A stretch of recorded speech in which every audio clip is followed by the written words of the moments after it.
ẹjọ́ ìwà ẹ̀dá kọ̀ọ̀rọ̀ wa ẹbí Yorùbá nation yẹn lẹ̀ tó yẹ pẹ̀lú ẹni gbàjà ẹ wá jọ ìwà ẹdúgbọ́. ẹ̀yin lè mọ tá ń ṣe. ó ta Yorùbá máa ń gẹ̀ sí ẹ̀yin wá dúró ẹ̀ ń tẹ̀lé lẹ́yìn ó yẹ kí kúrú wọn tó yìí òbí dá fún Olè! Drug! Olè! Drug! Olè! Drug! Tinubu! Olè! Olè! Olè! Ẹ wo! Ẹ jẹ́ ká sọ̀rọ̀ yìí lọ. Olè! Olè! What you are saying? Ẹ ti mi dẹ ṣé mo pé mi ò wá bá yín o ṣé mo pé ṣáìdì mi ni mo wá ṣé mo pé mi ò wá bá yín o. Mi ò. èmi ni tí náà lóòótọ́ bàbá kan fáàmù international ọkọ̀ oṣù ọkọ̀ àjẹ́ ọkọ̀ èmèrè. ìgbẹ́ òlégun ẹni tó bá tẹ̀kùn ló máa ń ro. Yeah, good morning, good morning, good morning, good morning, good morning, good morning. Yeah, I'm already in Chatham House at St. James Park. And people, I'm waiting for you. I'm here already. And I'm going to show you, because the, Tinubu's fans are here. And I'm the only one here. I'm very happy to be here. I'm happy to show that we need freedom for Yoruba land. That is why I'm here. I'm here as a faithful Yoruba woman who wants freedom for Yoruba land. So I'm here to show you. Imagine if I show you, because my people, I'm waiting for you. I'm waiting for you. I'm waiting for you. Just let me share this location first, so that a lot of you, please help me share, so that people will, will come down here. Let people come down here. Let them people come down here. Yes, I'm here at Chatham's house. Where Bola Ahmed Tinubu is going to talk. So majority of his people, they are here. Let me show you they are here already. They are here. Yes, can see. Yeah, this is Chatham House. So my people in London, what are you doing? Can you come out? I'm the only one here. I'm a woman and I stand strong to show solidarity for my land. I'm not afraid of anything. I'm here to say enough is enough. I'm here to fight for my land from the hands of the land raiders. Yes, this is Tinubu side. You can see. So where are you, my people? Bedu, where are you? Which side are you? Because I'm already in front of Chatham's house. My name is Jane Mati. Yes, I have the right in this country, to exercise my right as a woman. Ibẹ̀ ń lẹ̀ wá ní. Okay, mi mọ̀ ẹ̀rí mo ṣẹ̀ṣẹ̀ ń ṣe fídíò pé ẹ̀yin èèyàn mi dà. Okay, so ṣẹ́fẹ́ kí n wá síbẹ̀ yẹn náà kí n torí mi fẹ́ máa ṣe ṣòfò wọn bí yìí sí nìyẹn kò pẹ́ èmi. Okay. Àgbàjọwọ́ ni. Bẹ́ẹ̀ ni torí mi ṣe mọ̀ iwájú wọn gangan lèmi dúró sí. So tẹ bá fẹ́ kí n move down sí ká kúkú wá pọ̀.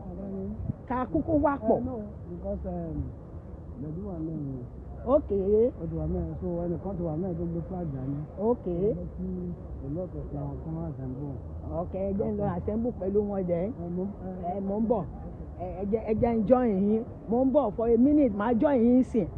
Mo rò pé àwọn èèyàn mi ò sí rárá dì ní bó ti fẹ́ máa. Bẹ́ẹ̀ ni Yorùbá nation lèmi sà. Yorùbá nation. Bẹ́ẹ̀ ni sà.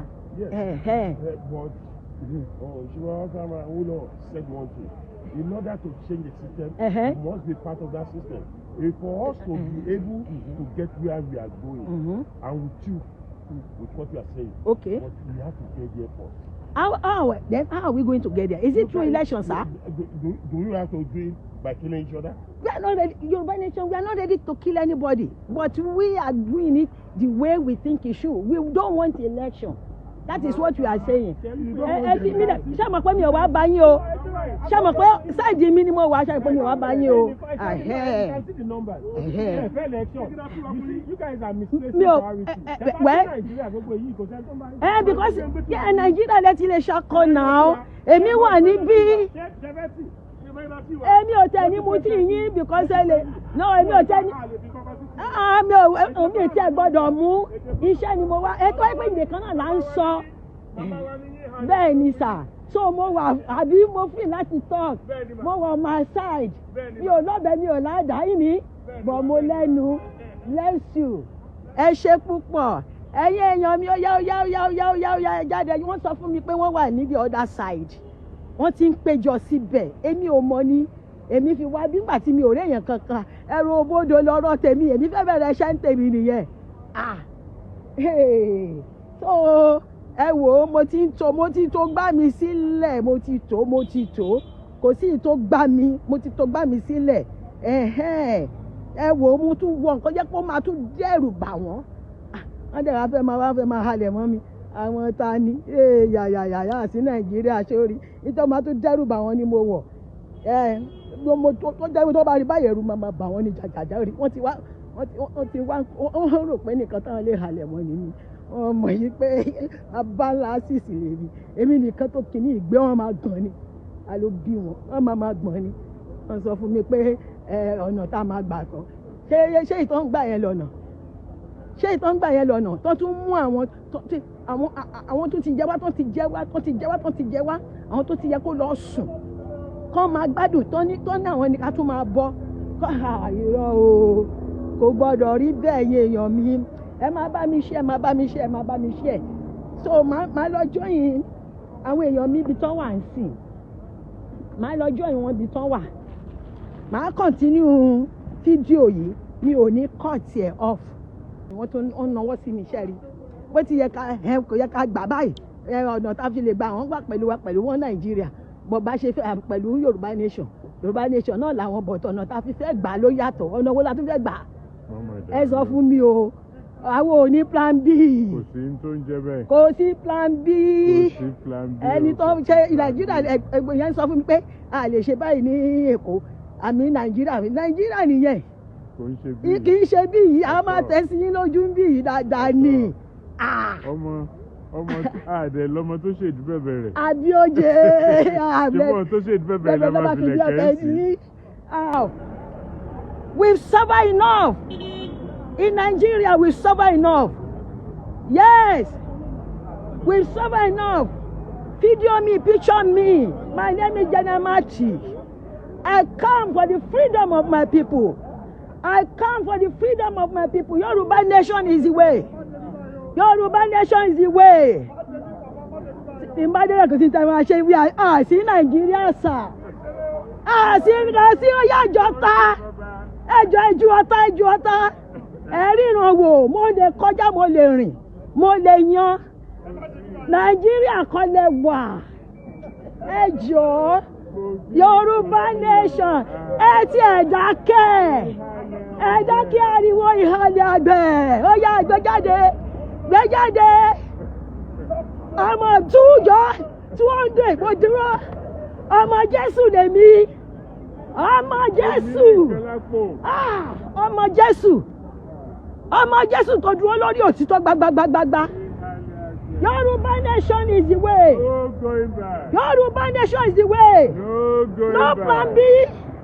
Plan B cannot work. Oh yes. No plan B.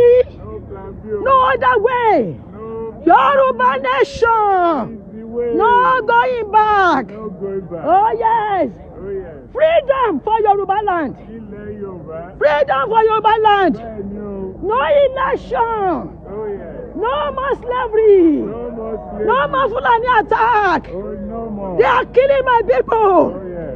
They are raping my people. Oh yes. All Yoruba must come together Oh, yes. and fight for our land. Oh, yes. Election is not the solution. Bẹ́ẹ̀ ni o. Election is not the solution. It's not. Let us exit from Nigeria. Abẹ́ẹ̀ ni o. Fulani are raping us. Oh, yes. They are killing us every day. Bẹ́ẹ̀ ni o. They are killing us every day. Oh, yes. They are kidnapping our kings and chiefs. Bẹ́ẹ̀ ni o. Election is not the solution. Oh, bẹ́ẹ̀ ni. Yoruba nation. No going back. Yoruba sovereignty is what we want. No going back. Enough is enough of killing. Enough is enough. Enough is enough. Enough is enough. Let us come together as Yoruba people Oh, yes. and fight a good fight Bẹ́ẹ̀ ni o. and get our land back. Bẹ́ẹ̀ ni o. They are raping our women. Bẹ́ẹ̀ ni. They are killing our farmers. Oh, yes. And we are looking. Bẹ́ẹ̀. We are looking. All we want is election. Oh, yes. Election is not the solution. Bẹ́ẹ̀ ni. Let's get ourselves together. Let's get our priority right. Oh, yes. Our priority is not election. No, it's not. Yoruba nation, No going no back. going back. No going We back. stand on the truth. Yes. On the truth alone. Oh, yeah. We stand. Ah! Yoruba sovereignty now. Oh, yeah. We need to come together. Oh, yeah. We need to fight the battle together. Yeah, you- We need to take back our land and our authority Oh, yeah. from the land raiders. Oh, yeah. They are killing us. Bẹ́ẹ̀ ni. They are killing us. Yeah. yeah. Picture me very well. Yeah. Picture me very well. Oh, yeah. I'm here. Even to die for my nation, I'm here. To die for my nation, I'm here. Oh, yeah. I'm here to die for my generation to come. To give them the freedom they need. Oh, yeah. No plan B, no plan B. Bẹ́ẹ̀ ni o. Yoruba nation is the way. It is. It's the truth. It is. Why are we deceiving ourselves? Bẹ́ẹ̀ ni. Why are we pretending as if there's nothing going on in Nigeria? Bẹ́ẹ̀ ni. So you are here in this London, enjoying yourself. Wow, people are dying. They are dying in numbers. Ah, this is not fair. Tell them, mama. That means agents. Tell them, mama. Come on. War. Yes. Yes. Yes. Yoruba nation. Not going back. Picture me. Video me. What's this? What's this? Come and Why are you against them? I'm against them. Why? They are for election. Why We against- don't want election in Nigeria. Why? Election, Why? Because they are killing our people. We don't want election. They are Sagamaje. You know most of Sagamaje. How come you're by yourself? Nobody help you? We'll show you. We are coming. We are coming. Don't worry. Even if I'm by myself, I'm ready to face them. Do you see how many of them? They cannot stand me, my I people. don't understand. Why? Why are you fighting? I don't understand. We are not fighting them. We are telling them the truth.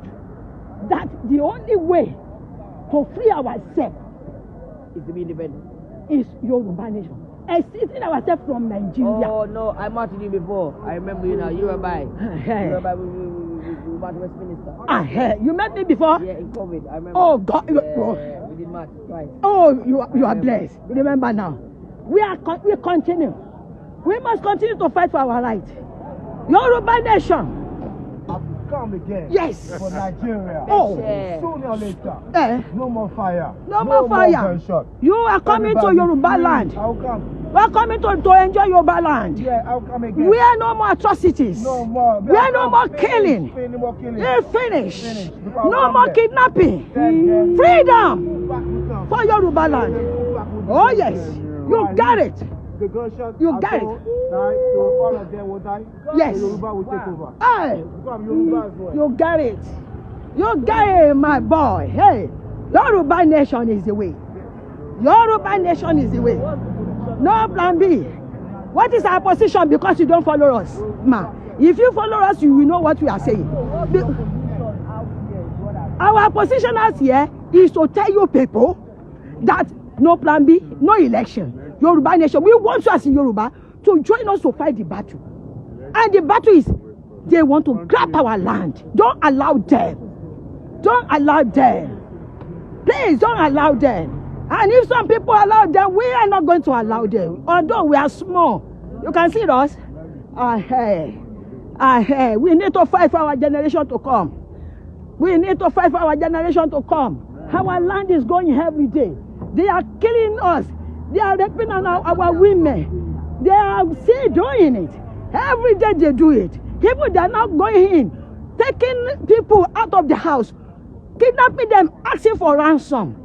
Did our Who's politician that? talk? No Oh, more kidnapping. yes. Auntie, I'm flying Nigeria. I'm with the bus boy, you know. I was born here. Yeah, you are born here, but you are from I'm going to Yoruba. buy a work for you. Thank you, my Are you people. ready? When we are ready, we will call you. I can buy the arms. I buy the bullets. Buy anything you can Buy the buy. grenade. If we do whatever you can do, all we I want buy is the- our Yoruba nation. What we want, free Free, Yoruba. free Yoruba. Come first. Send. They Eh, all the agile was a build. See my boys talking. Yoruba. Oh yes. Agbaro. Oh yes. Agbaro Kusala. Hmm. Even if you don't know, you hear them greeting you. Mm-hmm. So which is the pleasure come from the heart. Oh, yes. Original. So we here today, tell them what happened. We don't want that. Free everybody. Yes. Yes, free everyone. No kidnapping. No kidnapping. No more raping. killing, no raping.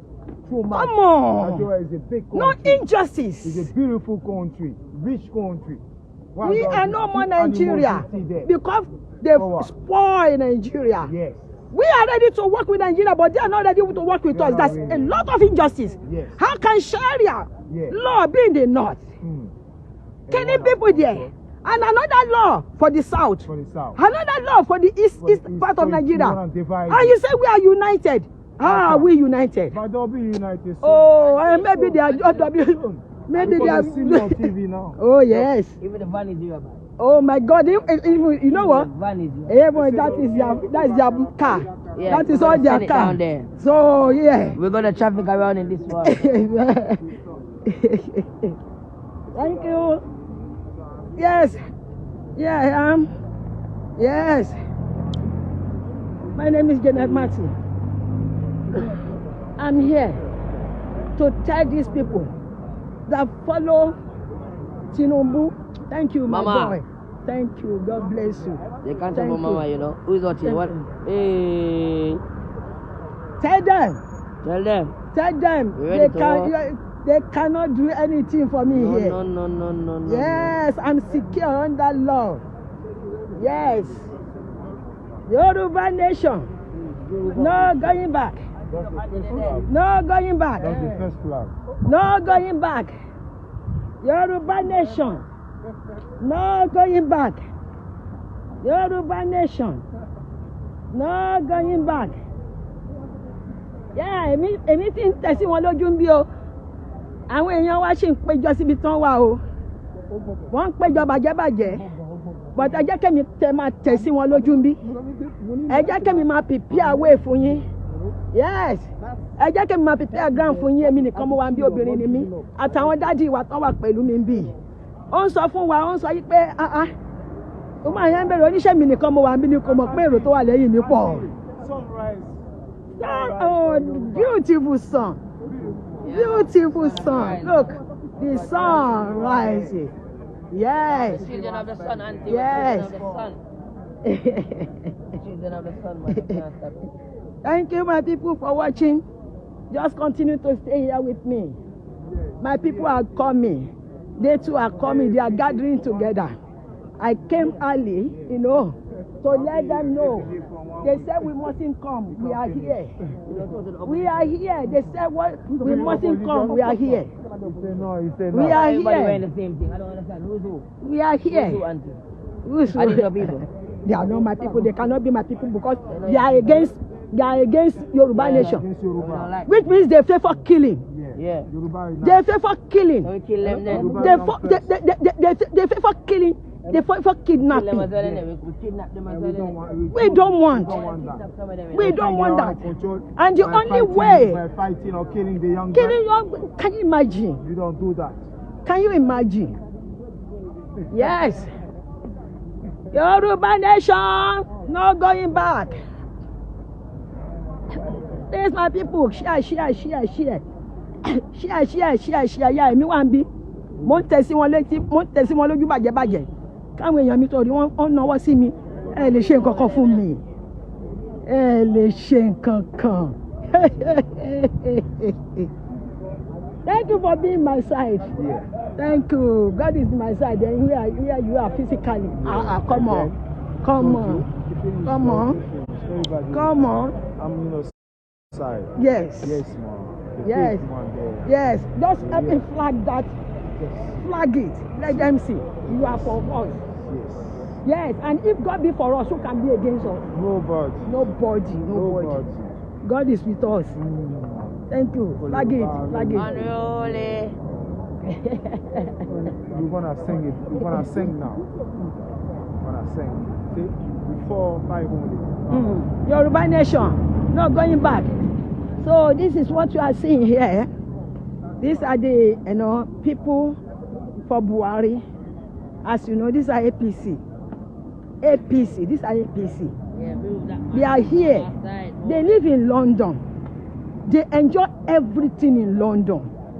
Their family are in London. Yes, my dear. Their children are in the best school in London. Everybody in London. Look at the street. They enjoy everything here. Yes. And they are here telling us, my people at home that are suffering. Are they crazy? They are not supposed to be. Are you stupid, boy? Can you imagine? Can you imagine? Why? Can you imagine? Small boy, auntie. They are small mind. Small mind. See Small boy, cars. they are small mind. They have Lexus. Small mind. My people look at their They never cars. had before. Even on their car, I put Yoruba nation. If the person who owns this car, Who is this guy? Who is this guy? They forget Your Nigeria. Forget Yoruba. Who they fighting for? Hausa? I don't even know. They are fighting for Fulani. Oh, okay. Because the Fulani that is killing us. Yes. And they are still favoring the Fulani. Can you imagine? Fulani. Can you imagine? They are favoring Fulani. They said Fulani should be killing us. Don't put it on their car. Leave it on the car. No, don't put it on their car. We are not here to fight them. We are not here to fight them. We are here to check them. It's white man's car. It's white man's car. Then don't put it on white man's car. No, my white man good, my white man happy. You scared of white man? No. You're too scared, man. If you want to hold it, hold it. Are you scared? I'm not scared, but if I'm here, if I'm here, I will never go against the law. I will never go against the law. I will never go against the law. I will stay in my boundary.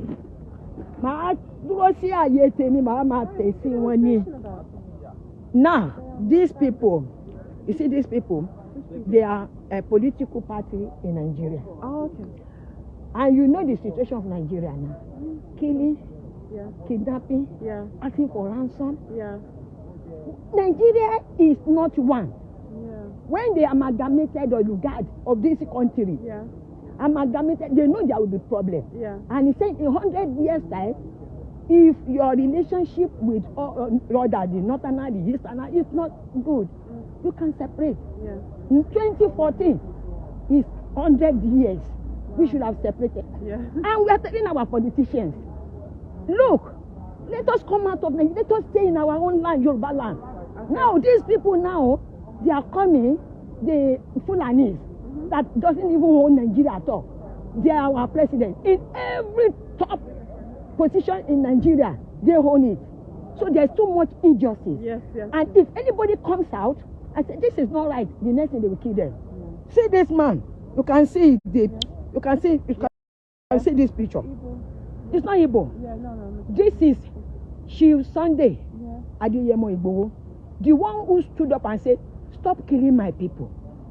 The next thing that they want to kill him, he ran to Benin Republic. They want to bring him back by force to Nigeria to be killed. Just saying, stop killing my people. No freedom of speech. No humanitarian rights. You cannot talk. They will kidnap you. Okay, recently, our president's wife, Buhari's wife, just a small student said she's fat. You are feeding on the poor masses Nigerians' food. That is it. You know what? They took that boy to the Aso Rock, where the government house, and beat the boy, torture the boy. Till now, they haven't released the boy. No freedom of speech. She says, small boy. And you know, me and you are here. How many times have we abused Boris? Every one of them we abuse. Even the one in America, don't they abuse that he's too old, is this, is that? Did they say anything? Because they face what they are supposed to do. You see these people, they are not facing what they are supposed to do. You see them, they pick them. Bola Ahmed Tinubu, the person whom they represented, who wants to be the president, they pick them, grow them up to this country to fight for him. That is why you are seeing, and he's coming here today to talk. And that is why we are here. Right, okay. We are here Right, to okay, counter. represent. You understand Okay, now? yeah. To tell you that what we want is Yoruba nation, not all this political something. They hide our money. Yes. Have you seen it? Get rotted. Instead of spending it, our people are suffering. Somebody who hasn't got anything, they kidnap and ask the person to bring 10 million. Where will that person get million? A lot of people they've killed, and our government didn't talk. They didn't say anything. They didn't act. They are saying they are acting. They are not acting. If they are acting, it doesn't take them even a day to eradicate the Boko Haram now. Me and you, we are in this country. When these terrorists are disrupting us here, don't they do anything? They did a lot. Now we can walk around freely. You remember before? Yeah. They said, don't put your bag down. Yeah. Check. If you see any bag on the floor, don't take it. Don't take this one. I needed this one. I needed this big Put on one. your back, man. I've given you the small one. I have it there. It's hung up. Okay. Take this one. Blowing in the wind. Look. No, because you see this one. Can you see my flag? Oh Can my you video my God. flag, please? Oh my God. Hey, people. Oh my God. Hey. Yeah. We just show you now. We just show you now, people. Look at this. Look at Auntie. Auntie, what you say now? Look. Aha. What do you want me to say? Stand beside the flag. Tell him. Are you here? Are you here? Is that you? Is this still you? Look. Hey. No plan B. Oh, no plan B. No plan B. No plan B. See that there? No plan B. See. No plan B. Thank you, my dear. There's Thank no you. A. Thank you. No Ọba plan bá mi, ọba bá mi, wọ́n ní ẹ kí ni èmi ṣe ń bí? Mo ní ta ló bí ire? Nàìjíríà lọ́dọ̀ pẹ́ wà ní. Yoruba nation now. Wọ́n ní kẹ́mi má kírọ́ọ̀sì wá bẹ́ẹ̀ mo ní à. Àbísà, èmi àti wọn làwọn bí wọ́n náà máa yọ ògùn jáde kankan. Àwọn bá ń tún bọ́tì mo ní yọ. Yoruba nation. Mo ní yọ àwọn wà ń bí pa. Yoruba nation. Àwọn òbẹ̀rù ẹnì kankan. Going back. Yoruba nation no going back. No plan B. No plan B. No plan B. No plan B. Àwọn ìkà. Àwọn ìkà. Àwọn ìkà.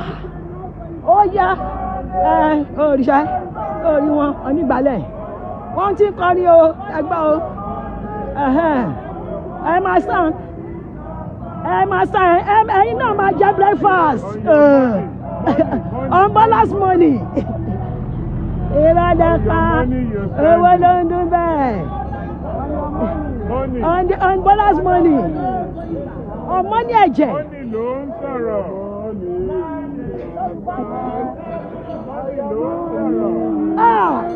Bàbá mi gbẹ̀dú bá sọ fún wọn. Tẹ̀sí wọn lójú jọ. Tẹ̀sí wọn lójú.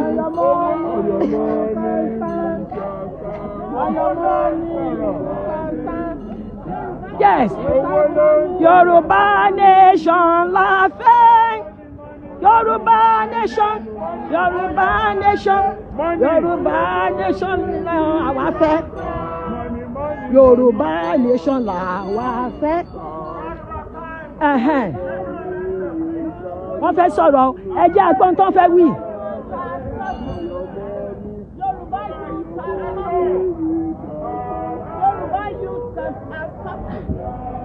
Wọ́n kàn láṣọ kàbíkà ẹ̀gbọ́n.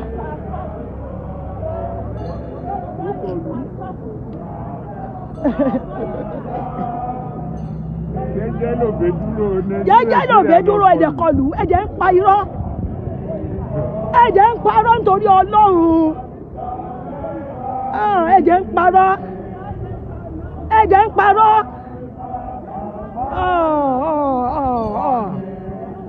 Àwọn èèyàn yín ń jìyà.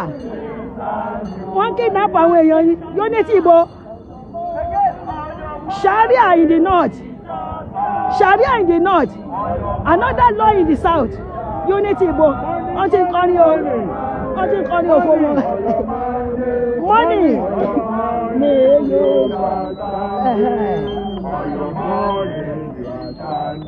Money, money, On your money, you say you should stand.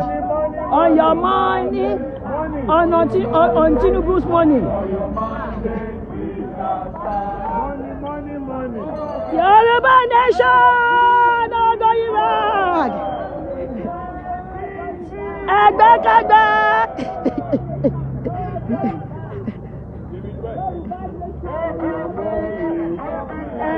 Ẹ bàbá mi wálé ẹjẹ go.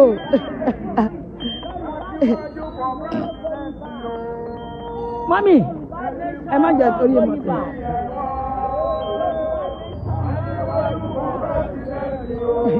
Ṣẹ́ẹ̀rí wọn o, àwọn ìyá àgbàlagbà náà wà ń bẹ̀. Ṣẹ́ríṣẹ́. Wọ́n gbé yín lẹ́jẹ̀ máa jẹ breakfast. Ẹ máa jẹ breakfast. Wọ́n ń bọ̀, àwọn Fúlàní ń bọ̀ fún yín. Boko Haram, oh my God. Boko Haram. Ẹ màmá, àánú yìí ṣe mí. Ìyá. Bẹ́ẹ̀ ni o. On your money, we shall stand. On your money, on your money, on your money, we shall stand. On your money, they shall stand. On your money, they shall stand. On your money, on your money, on your money, you shall stand. Tinubu, owó ẹ̀ náà fẹ́. Owó ẹ̀ náà fẹ́. Yoruba nation, no going back.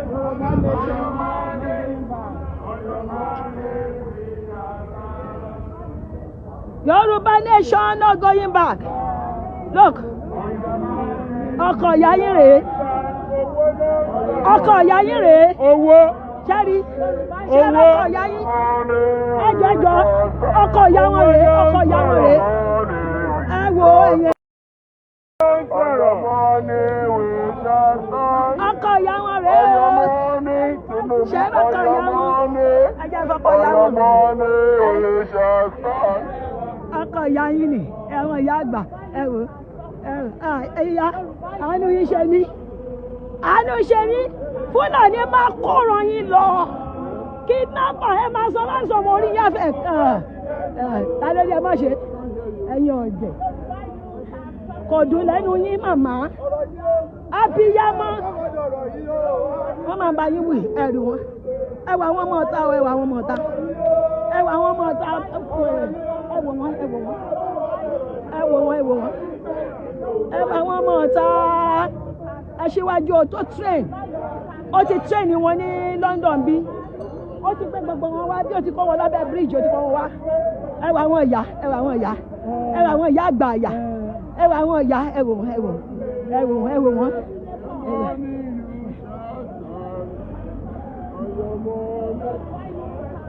Solidarity forever.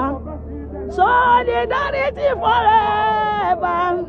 Solidarity forever. We shall always stand our right. Yes.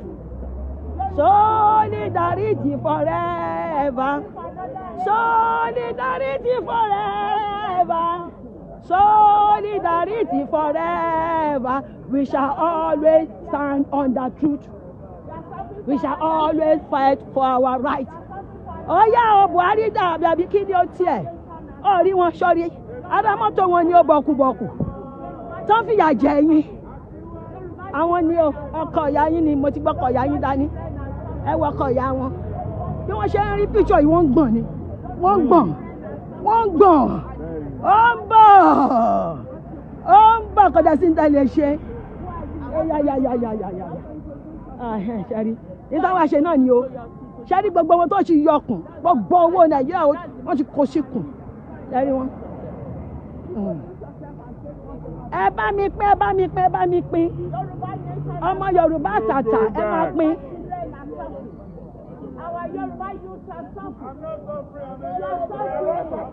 Because you are a cheater. You are selfish. Ẹ̀yin jẹgúdẹrọ, ẹ selfish. Ẹ selfish. Selfishness ti pa yín kú lọ. Tí selfishness yóò bá pa yín, ẹ ò lè sọ́fà. Ìlú onílù ló wà.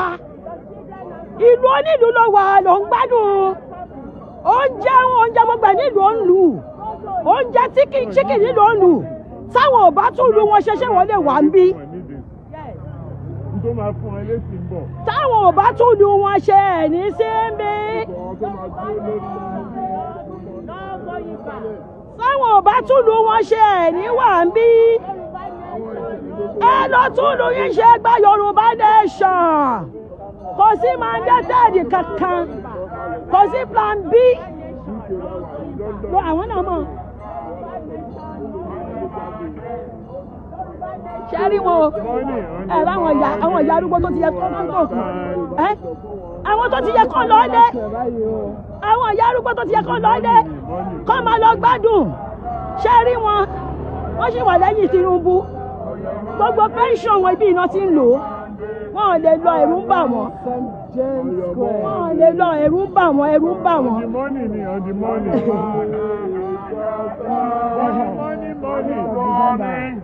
Your money, they have stand. Your money, we shall stand. Money, we shall stand. Yes.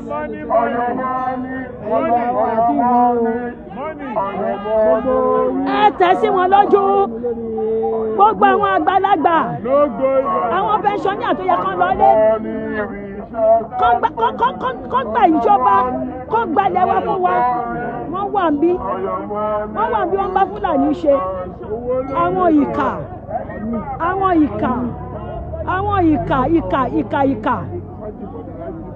àwọn ìkà àwọn jẹkújẹrá àwọn àgbàlagbà ọ̀rẹ́ yìí ni ẹ jẹ́ ká bẹ̀rẹ̀ ọkọ yín rèé ṣárí mo ti gbé ọkọ yín dání tẹ́ bá ti ń wò ó orí yín máa kú ni ẹ̀dọ̀ yín máa jẹrà ni ọkọ yín rèé ẹ̀yin ìkà jẹkújẹrá orí wọn àwọn olè oh yes Yoruba nation no going back ó yá má bá mi share ẹ wò wọn lórí kankan ó yá yes Yoruba nation no going back no plan B we are fighting for our land Yoruba nation is what we want we don't want plan B enough is enough of killing kidnapping taking ransom gbogbo yín ẹ wá ń lu yìí ẹ tẹ ráwọn ìyá àwọn abiyamọ tí wọn ò ní fílíìsì rárá. ọ̀rọ̀ lásán ọkàn wọn ṣàlàáfíà ni ìjọba tá a wá ṣe torí èèyàn yín wọ́n pọ̀ nbẹ̀ yàn wọn ṣọ́ra àwọn kìíní wọ́n ti kó gbogbo àwọn èèyàn yín wá láti wá gbalẹ̀ wa ó lè ní gbogbo wọn they are thief they are burglars this is what we want Yoruba nation.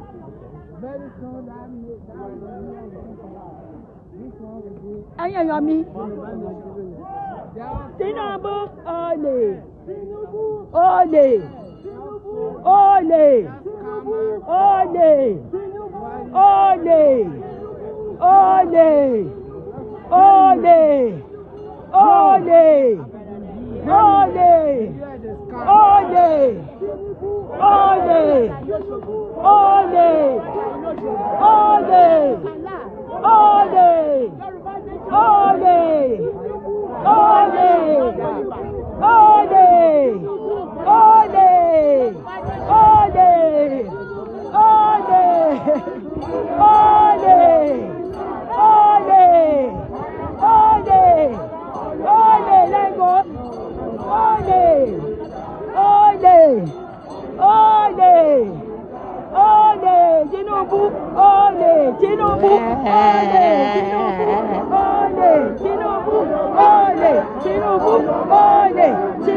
Dadi.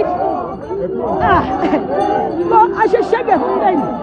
Tinubu òde. Ẹ wo ẹ jẹ́ ká sọ̀rọ̀ yìí.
Must end.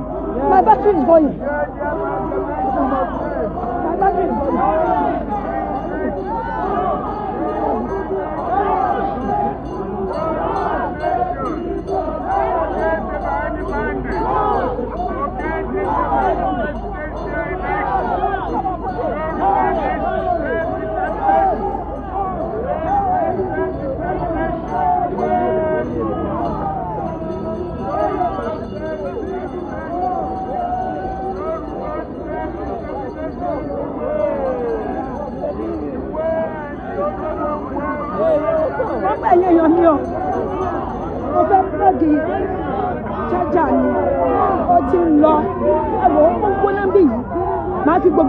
Worry.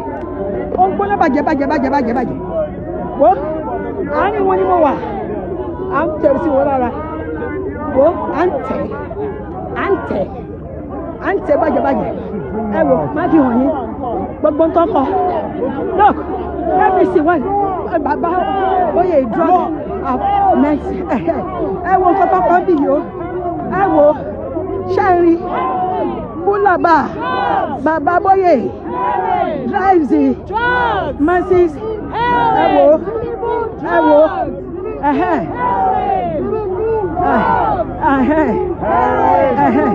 drugs, heroin, drugs, heroin, drugs, heroin, drugs, heroin, drugs, heroin, drugs, heroin, drugs, heroin, drugs, heroin. Arrest Tinubu out of London, yes. Arrest Tinubu out of London, yes. Arrest Tinubu out of London, yes. Thank you, my people. Oh yeah.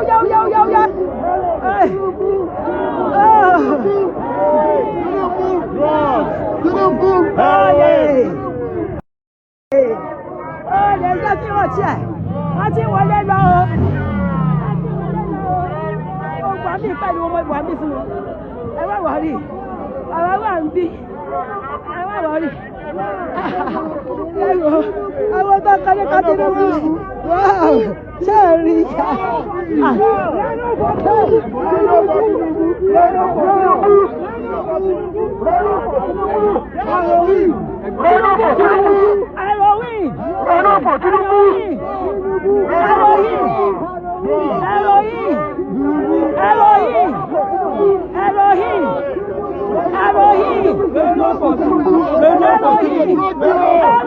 Tinubu Elohim. Oh yes. Wọ́n ti bàjẹ́ ní. Àárín wọn ni mo wà. Wọ́n election kankan. We don't want election. We want Yoruba nation. ẹ̀yin náà kọ́kọ́ wá bá wa á dẹ̀ fún yín bàjẹ́bàjẹ́ á tẹ̀sí lójú jẹ́jẹ́ wa la dúró ń bẹ̀ yẹn jẹ́jẹ́ wa la dúró ń bẹ̀ yẹn pé Yorùbá nation lọ́fẹ́. Okay, Aṣíwájú ọ̀tẹ̀, please again. ẹ̀ tí mo bọ̀ bọ̀.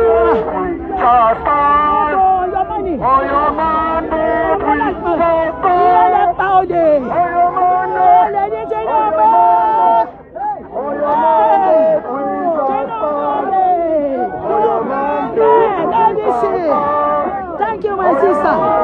God bless you. Tinubu Ode.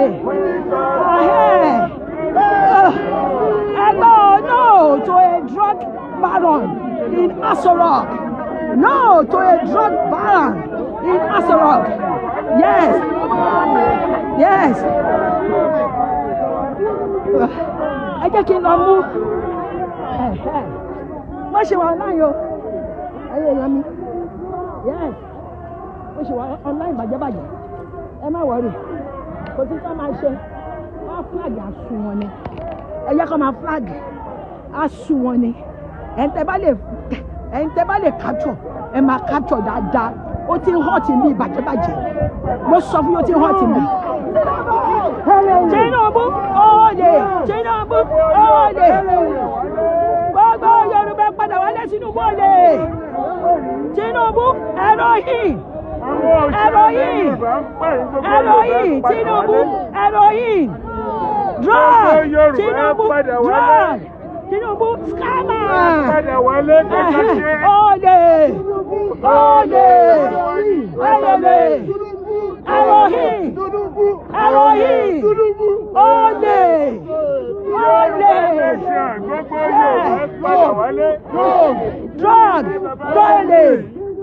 Drug.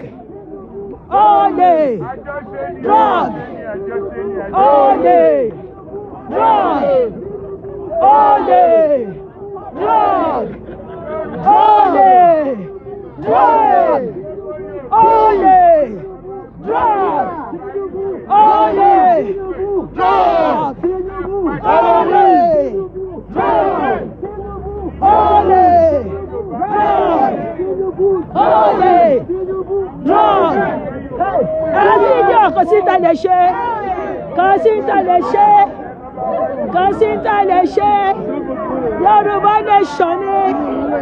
Aya Ode. God. Elohim.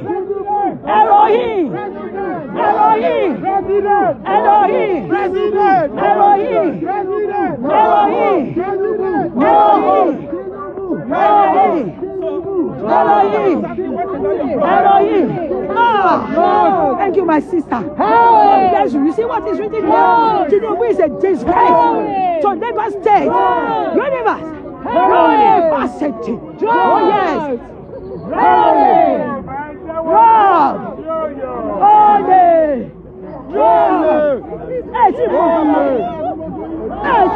Anything. I want you to hear more.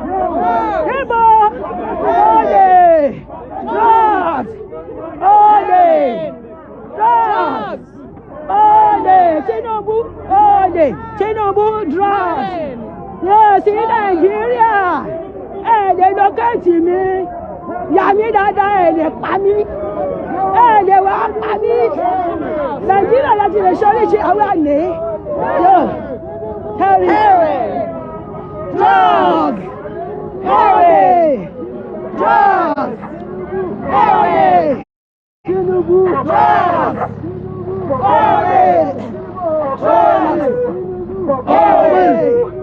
Drug. Heroin. Drugs. Elohim. Drugs. Elohim. My sister, say something. Come on, talk No to drugs, no to heroin. No, we don't want Tinubu. We don't want As a him. president. No, come Everybody out. will turn to drug Come addicts. out. Come on. Drugs. Drug. Tinubu. Drug. Tinubu. Drug. Drug.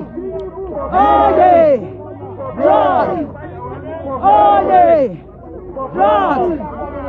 Ole! God!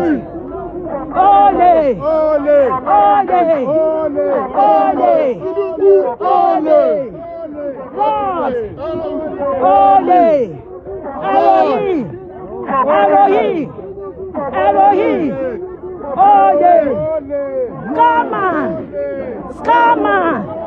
Sagamade! Sagamade! Ole!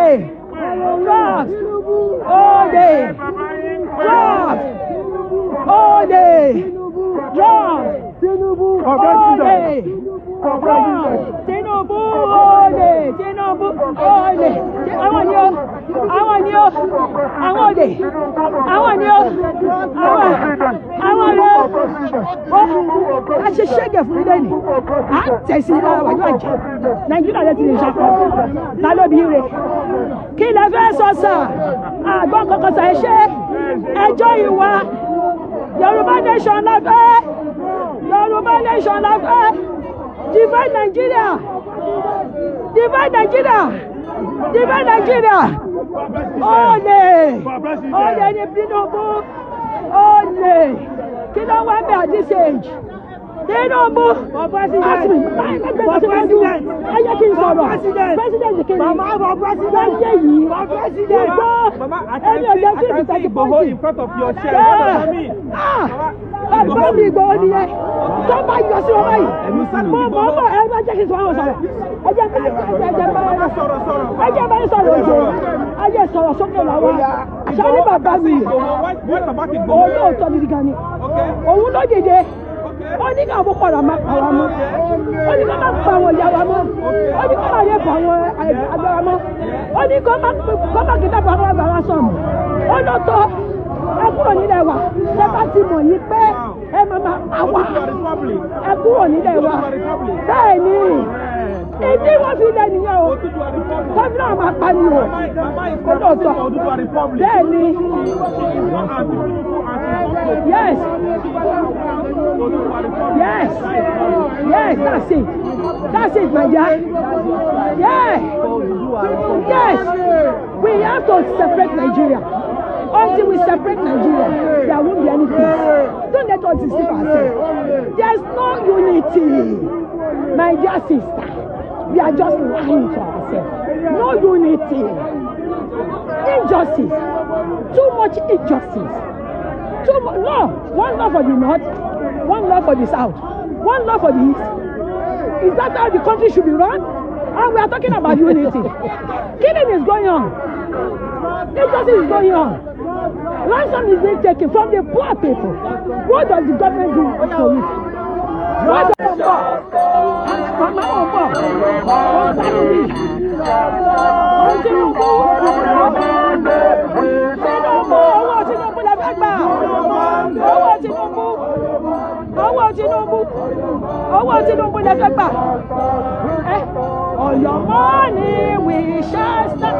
Tinubu, on your money we shall stand. Tinubu, on your money, on your money, on your money we shall stand. Tinubu, on your money we shall stand. Tinubu, on your money we shall stand. Tinubu, on your money, on your money, on your money we shall. Tinubu, on your money we shall stand. Tinubu, on your money we shall. Tinubu, on your money, on your money, on your money. This is your 45. Mama, Mama, I need you. Sari, mommy. Sari. I want to be a boy. Sari. Ọ̀nà ìyábọ̀ ni kò sí ọ̀dọ̀ ẹnìkan màmá. Màmá Sari. Àwọn ọ̀rọ̀ yìí Nàìjíríà wá jẹ Sari. Ẹ̀jẹ̀ mẹ́fà ìbàjẹ́. Àfọ Yorùbá nation mọ́mì. Eléyìí ọba wa. Akọ̀lẹ̀ ń ṣakọ lásán. Akọ̀ lásán ẹjọ́ kò ní London. Ẹ ń ṣakọ. Àwọn èèyàn yìí sọ́bà. Ẹ ń ṣakọ. Àánú ìṣe mi. Ẹ̀rọ ya ẹ pọ̀ sí dáadáa. Kí ni ẹ fẹ́ ṣe fún wa? Nothing. ṣé bẹ́ẹ̀ yìí náà lè ṣe wà lórí oyè ṣé bẹ́ẹ̀ kí n bọ́ ni mo ń lọ ẹ bá sacrifice. No, you don't need to invite us. You don't need to invite us.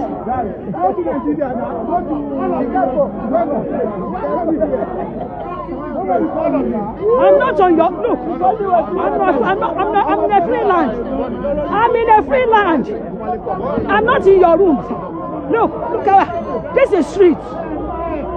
This is street.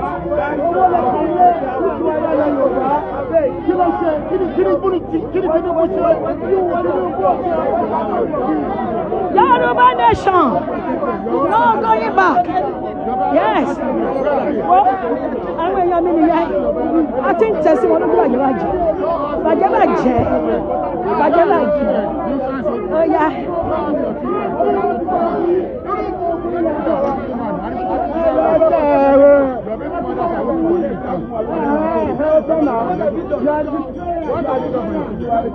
Our service, sir. Our service.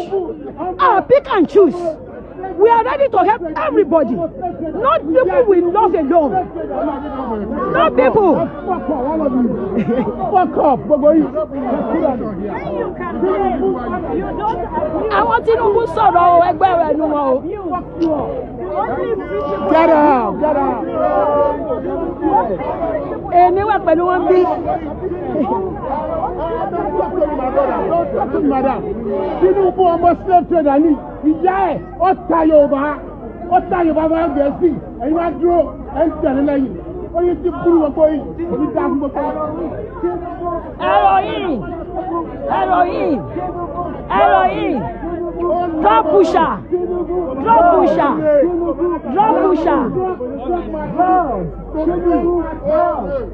Wọ́n ẹyẹ èèyàn mi ó ń hot bí bàjẹ́.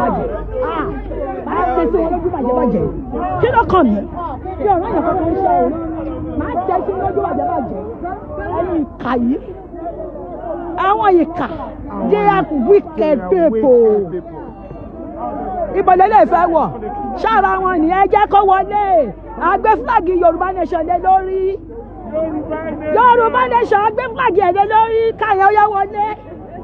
We are going to put Yoruba nation flag on it. Kò dẹ̀ sí nǹkan tó lè ṣe ẹ̀ sí Nàìjíríà. Kí ló ń ṣẹlẹ̀ ní yìí o? Ìjà ti ń ṣẹlẹ̀ o.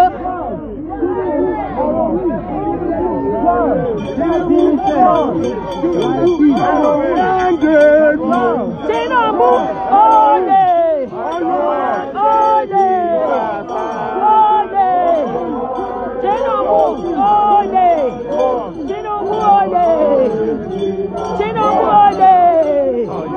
Tinubu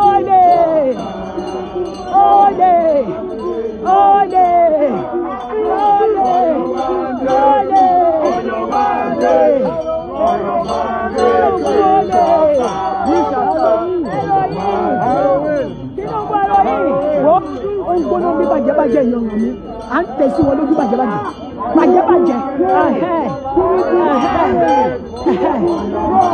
ṣẹ́ni tó kọ síbí yìí bàbá Chicago go and sell your heroin and leave us alone.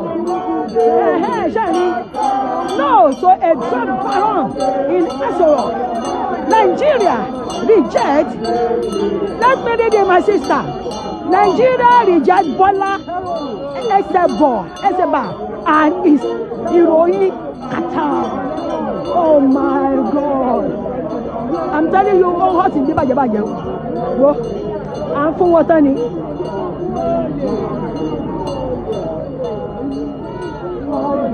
On your money we are stand.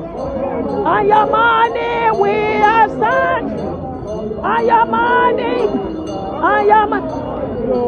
Màmá ẹ lọ jókòó. Àwọn ọmọ yìí wà ní wọ́n ń sọ́fà. Ẹ lọ jókòó. Àwọn ọmọ yìí ń sọ́fà ní bàjẹ́. Wọ́n kidnap wọn èyí wà London. Ẹ jẹ́ pensioner London. Ẹ tún ṣakọ. Ẹ lọ́lẹ̀. Bóyá Tinubu máa gbà ilé ẹ̀rọ lọ́wọ́ Boko Haram. Wọ́n bí ayé rẹ̀.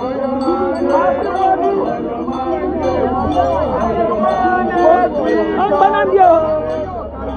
ń bí bàjẹ́ ẹni láyà kọ́ wá wọ́ ni.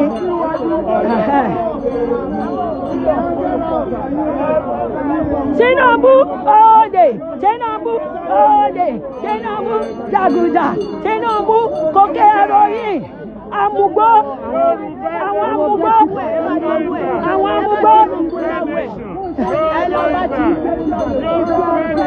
Ó hàn tí ní o, ó hàn tí ní, ó hàn tí ní. Yoruba nation, no going back. Yoruba nation, no going back. Yoruba nation, no going back. Yoruba nation, no going back. Yoruba nation, no going back. Yoruba nation, no going back. Yoruba nation, no going back. Ẹ jẹ́ kó bọ́ta kó wá sọ̀rọ̀ náà. Kí ló dé tó sọ̀rọ̀ ní ilé àgbọ̀? Ẹ̀rù ń bà á. Ṣé bí Nàìjíríà lè ti lè ṣakọ? Bọ́sì ìtàkọ́ wá sọ̀rọ̀. Ẹ̀rù ń bà Tinubu. Wọ́n gbẹ̀yìn gbé wọlé. Ta ló bí ìyá yín? Níbo lẹ ń bọ̀? Ẹ máa ṣakọ níbí. Àyàfi tá a bá gbọ́ pé wá bí. Bẹ́ẹ̀ni, Tinubu olè! Tinubu olè! Tinubu olè! Tinubu olè! Ọkọ ìyá yín rèé, Tinubu olè! Tinubu olè! Tinubu olè! Tinubu olè! Tinubu olè! Tinubu olè! Tinubu olè! Tinubu olè! Tinubu olè! Tinubu olè ìkà! Ọ̀dájú! Tinubu ọ̀dájú! Ọ̀dájú olè! Àṣẹ ti Fúlàní mọ́! Àṣẹ ti Fúlàní mọ́! Tinubu olè! Wọ́n ti bá yín sọ̀rọ̀! Ẹ lè bọ́ síta! Ẹ lè bọ́ síta! Ẹ jẹ́ kó bọ́ síta kó bá a sọ̀rọ̀ náà! A fẹ́ gbọ́n tó fẹ́ wí náà! Ẹ̀rù ń bà yín ni! Àpàtó àṣà àgbàjẹ́! Aṣíwájú olè! Olè! Olè! Olè! Olè ní gbogbo yín! Ìjẹ́ máa jẹ ilẹ̀ ń wá! Ẹ wò yín! Ẹ̀yin ìkà yìí! Wọ́n ń pa àwọn èèyàn yín dé! Wọ́n kì í dábọ̀ ń gba lásán! Ẹ̀yin wà ń bí! Ẹ̀yin wà ń bí ẹ̀ ń gbádùn! Ẹni ká má kú òlóko ẹrú! Wọ́n ń pa àwọn èèyàn wa! Wọ́n ń rèpù àwọn obìnrin yìí! Àwọn ìyá yín wọ́n ń rèpù wọn! Àwọn àgbẹ̀ yóò lè lọ sóko! Ẹ̀yin ìkà! Wọ́n Nàìjíríà kò ní! Kí ni bàbá? Ṣẹ́yìn wá lẹ́gbẹ́ lórí? Ẹ̀yin lẹ́gbẹ́ lórí? Bàbá pẹ̀lú gbogbo ewu.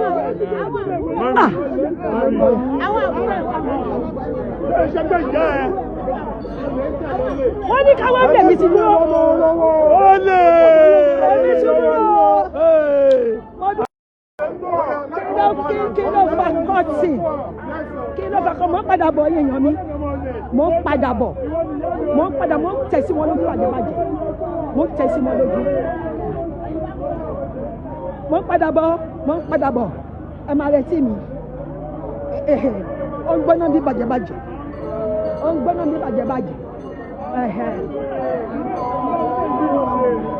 Tinubu olè! Tinubu olè! Tinubu olè! Tinubu olè! Tinubu olè! Tinubu olè! Tinubu olè! Tinubu olè!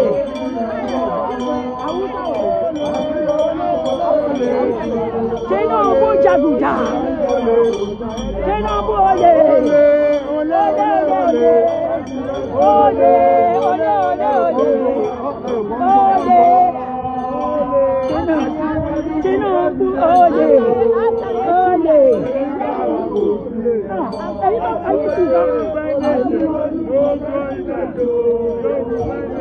Èyí tó pa yín kọ́, ẹni ò ti máa pa yín àwọn olè, àwọn onírọ́.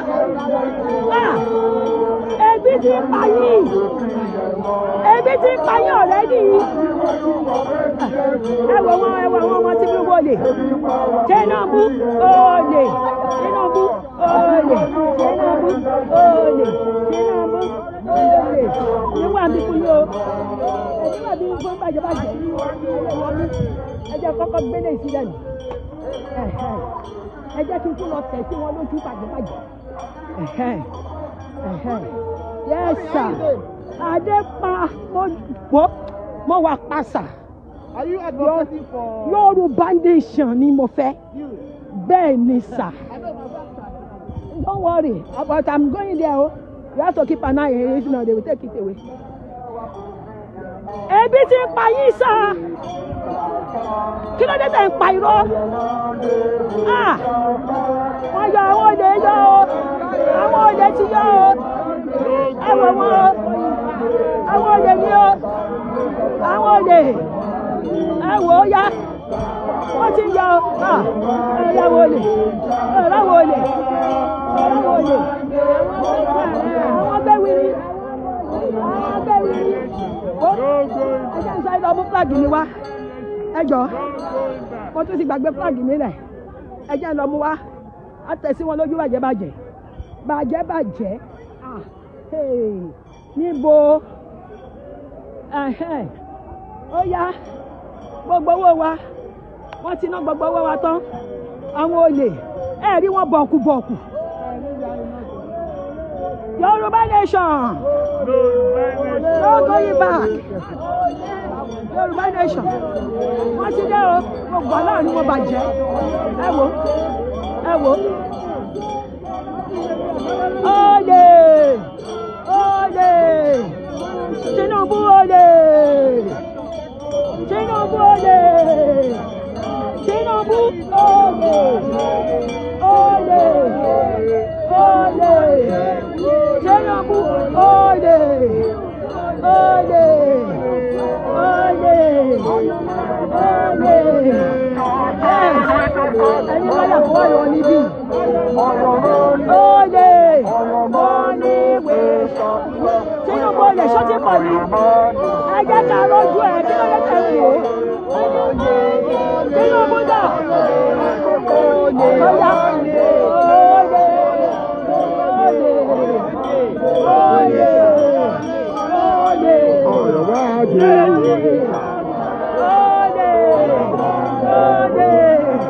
olè jẹ́ ká lójú ọ̀gá yìí olè mi ò lójú ẹ̀ o ẹ jẹ́ lójú ẹ̀ o ẹ jẹ́ lójú ẹ̀ ojú ẹ̀ dà ó láti lójú ẹ̀. On your mandate, on your mandate, on your mandate we shall stand. On your mandate we shall stand. On your mandate we shall stand. On your mandate, on your mandate, on your mandate we shall stand. Okay.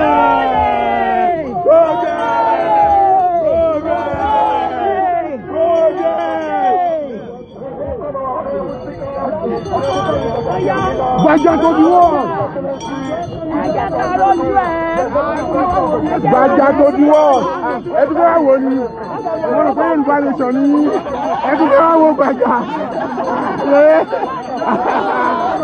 Yorùbá nation ló ti sọ.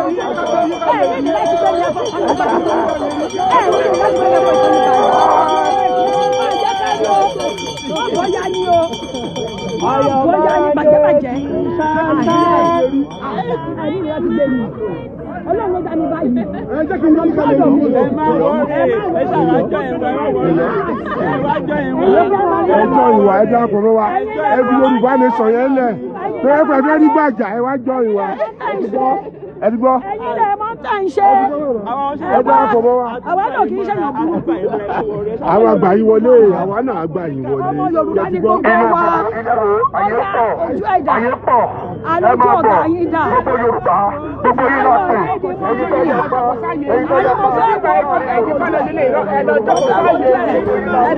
Gbogbo yín lọ pè. Ọmú ìyá dùn, ẹjẹ́ ká jọ mú. Ọmú ìyá dùn, ẹjẹ́ ká jọ mú. Ọmọ yóò ní kò dúkọ̀ bẹ̀rẹ̀. Ọmọ ìyá yìí ti kọ̀ wọ́n. Ọmọ yóò ní kò ẹ̀yin Yorùbá, ẹjẹ́ ká fi mọ̀ sọ̀pọ̀. Ibi tí gbogbo yín bá wà, ẹlẹ́yàmẹ̀yà, gbogbo yín Ẹ má kàwé wọ́n ìwọ́n bó ṣe ń kọ́ pọ̀ ní. ẹjẹ́ ká parapọ̀. Ẹjẹ́ ká parapọ̀. orílẹ̀-èdè ilẹ̀ Haúsá, orílẹ̀-èdè ilẹ̀ Ìgbò, gbogbo wa pátápátá, ìkan ṣoṣo ni wá, ìkan ṣoṣo ni wá, ẹ̀jẹ̀ ká wá ìlọsíwájú fún ilẹ̀ Yorùbá, báwo ilẹ̀ Nàìjíríà, àtiwájú ló lè ṣe, àtiwájú ló lè ṣe. Ẹ̀ẹ́dẹ́sẹ̀ kankan, kọ́lẹ́sẹ̀ kankan, ẹ má tà wá fún Fúlàní mọ́, kò sẹ́ni tó lè ṣe. On your Monday we shall stand. On your Monday, ọmọ wa ni ẹjẹ ó ṣe, ọmọ wa ni ẹjẹ ó ṣe ó tán. Ẹtí gbogbo ni ọmọ wa ni ẹjẹ ó ṣe. Omi ó ṣe o. Àní àwọn tọ́kì ni mo wà Omi ó. ó ṣe o. ìwọ kan tọ́ọ̀kì, Ìyá ẹ̀yin ni ìwọ ó kan ṣe o. tọ́ọ̀kì, ìyá kan tọ́ọ̀kì lẹ́yìn o. Ìyá tọ́ọ̀kì. Àwa ń ṣàríyá ni. Wọ́n máa ṣàríyá pẹ̀lú bíbí báyìí. Ṣẹ́gbọ́n ẹ lọ káwé èèyàn yóò wọ́n máa ṣàríyá. Ìyá ìfá inú, ìyá ìfá inú, ìyá ìfá inú. Bàbá tí ń sàpọ́tù Tinubu o, bàbá tí ń sàpọ́tù Tinubu o. Ẹ wo bàbá ya fọ́tò pẹ̀lú ti bàbá àti bàbá. Fúlàní o, wọ́n ti fẹ́ jí mi ní Fúlàní o.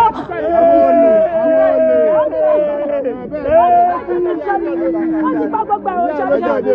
Àní àwọn tọ́kì ni mo wà ó. ẹ má fọwọ́ kan yà ó, ẹ má fọwọ́ kan yà ọkọ o, ẹ má fọwọ́ kan. Ẹ bá ya fìyà pẹ̀lú. Ẹ má fọwọ́ kan yà ó. Ẹ jẹ́ fìlà mi, ẹ jẹ́ fìlà mi tí ẹ bá jábọ̀. Ayé tí bá jẹ́ eléyìí oní máa fọ́ mi. Àìrọ́ kò lè fọ yẹn wò. Ẹ jẹ́ kó rí yí pé o. Jìbìtì ló ń lò ó.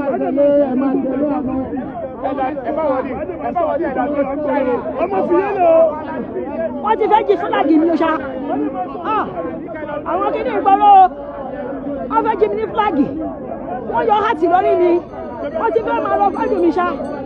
Láyé èmi kẹ̀. Èmi ẹjọ́ sà kọ́mátà bá ṣe kẹ́lẹ́ yẹ ẹ lè dá wa mú. We are not talking about numbers. We are talking about sincerity and justice. We are talking about sincerity and justice. Yes. Ẹ lè pọ̀ ẹ kàn pọ̀pọ̀ yá ni. Ipò ìyálẹ̀ pọ̀ ó lè níyí. Owó Tinubu lẹ fẹ́ gbà.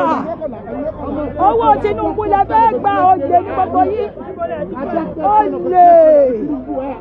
Ó lè níyí owó Tinubu lẹ fẹ́ gbà ó lè. Àwọn olè. Àwọn jàgùdà. Owó Tinubu. Ẹ dúró sára yín bẹ́ẹ̀ À ń tẹ̀síra yín dáadáa. À ń tẹ̀síra yín bàjẹ́.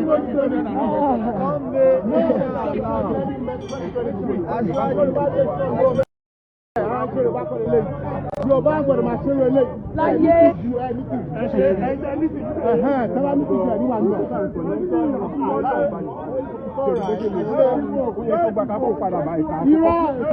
Ṣé plan B? Òjé Marina. Fẹsẹ̀ gúngùn. Fẹ́ politician náà fẹ́. Òjé ni ṣé bẹ́ẹ̀ náà lẹ wà lórí oyè? Ṣé bẹ́ẹ̀ ni APC ló rìn? Ṣé bí APC ló rìn? Kí ló ṣẹlẹ̀? Kí ló ní ṣe sí? Ẹ má wọrí àwọn ọ̀rẹ́dì láti sọ fún yín because ẹ mú kí ọ̀gbẹ̀rì ní ẹyẹ ṣáà máa wò ó. Ọ̀gbẹ̀rì ní. Èrò lẹ pa ẹgbẹ́ tí mo bí ẹ bá mú náà ọ̀gá ni mí náà bẹ́ẹ̀ ni ẹ gbọ́dọ̀ fọ́kàn mi.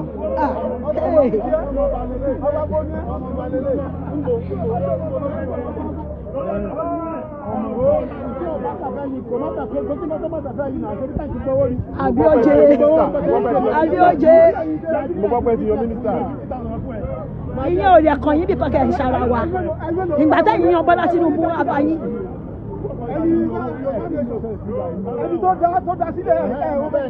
Ẹjọ́ bàbá ẹ lọ sí dáhùn ẹ ti pẹ́jù nílùú yìí. Ẹ ti pẹ́jù nílùú yẹn lọ sí dáhùn ẹjọ́ ẹ̀ mọ́ tẹ́ ń ṣe mọ́. Ẹ ti mú dúrọ́ọ̀gì orí yìí ti pa. Selfish people. Ẹ ti pẹ́jù nílùú yẹn mọ́ tẹ́ ń ṣe mọ́ olè wọ́n ti gbowó. Wọ́n ti gbowó gbogbo ìlú òjijì kankan. Gbowó bọ̀lẹ̀ ń dì. Ẹ̀yin lọ́lọ́run. Ṣé ẹ̀yin lọ́lọ́run? Ẹjọ́ kò kà bẹ̀. Ẹ̀yin lọ́lọ́run, ẹ̀yin ò ń ṣe Ọlọ́run náà. kéèyàn wá níbi tó wọn ti tó owó tí ọ̀rọ̀ mi bàjẹ́